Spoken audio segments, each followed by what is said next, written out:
Deputados, venho a esta tribuna, senhor presidente, manifestar a minha solidariedade, primeiro, aos rodoviários.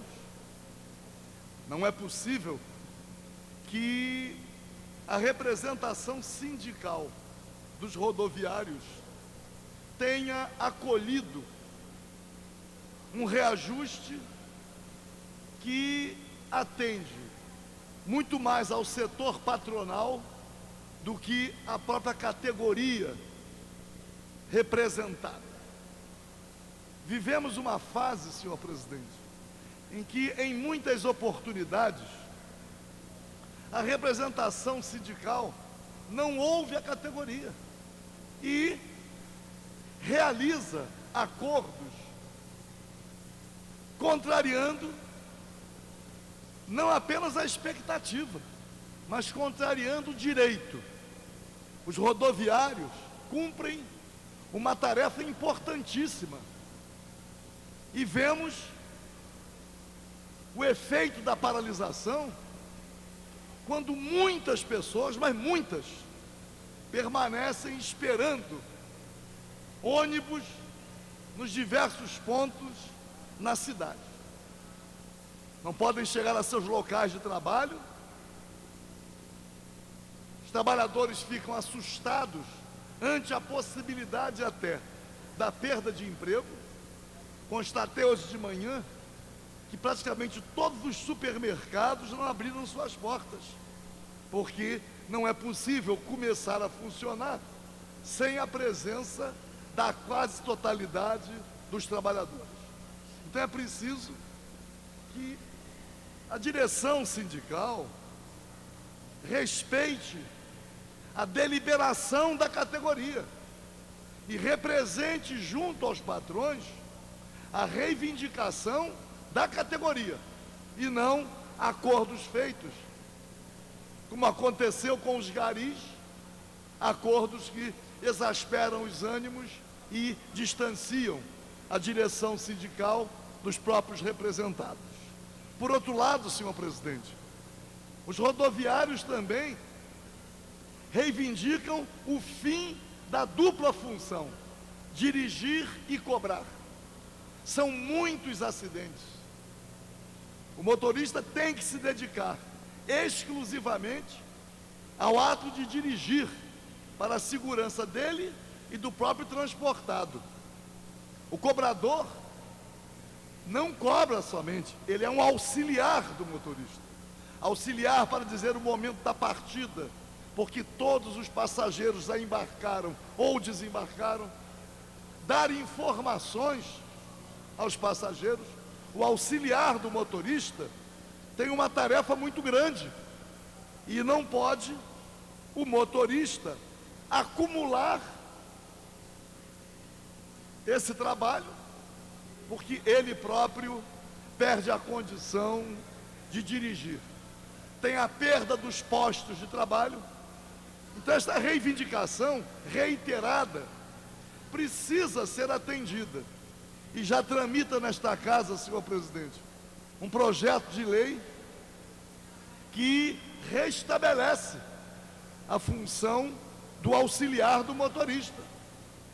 A tramitação, o projeto já entrou em primeira votação há alguns anos e não retorna para a segunda votação.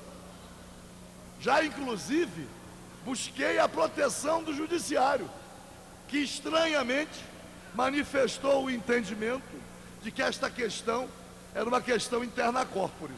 Então eu estou fazendo contato com os rodoviários, os rebeldes, aqueles que não se conformaram com o acordo feito pela direção sindical, fizeram uma greve, causando naturalmente um susto e um prejuízo muito grande para os trabalhadores, mas temos que manifestar a nossa solidariedade. Os trabalhadores também apoiam, porque a reivindicação é justa e não é possível que os rodoviários sejam prejudicados em seus direitos. Mas venho também, senhor presidente, a esta tribuna, tomando conhecimento da manifestação dos profissionais da educação, liderados pelo CEP, sindicato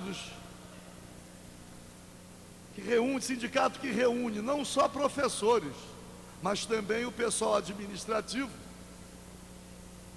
divulgando o início de uma greve a partir de segunda-feira. Existe não só a reivindicação do reajuste salarial superior a 20%, mas também eleição direta para diretor. Exige também a recuperação dos postos de trabalho. O governo extinguiu algumas funções, algumas profissões, extinguiu a partir de uma incompreensão, porque o governo entende que num estabelecimento de ensino, a atividade fim é exercida exclusivamente pelo professor e começa a terceirizar inúmeras outras atividades, como merendeira, porteiro, etc. Então, os profissionais da educação, quando em assembleia anunciam um início de greve para segunda-feira, estão ainda oferecendo uma oportunidade ao Poder Executivo de concluir uma negociação até segunda-feira, porque os próprios profissionais da educação que convivem com os alunos e com os pais, quando eles resolvem por uma greve, eles resolvem num esforço muito grande, mas a responsabilidade é do governo.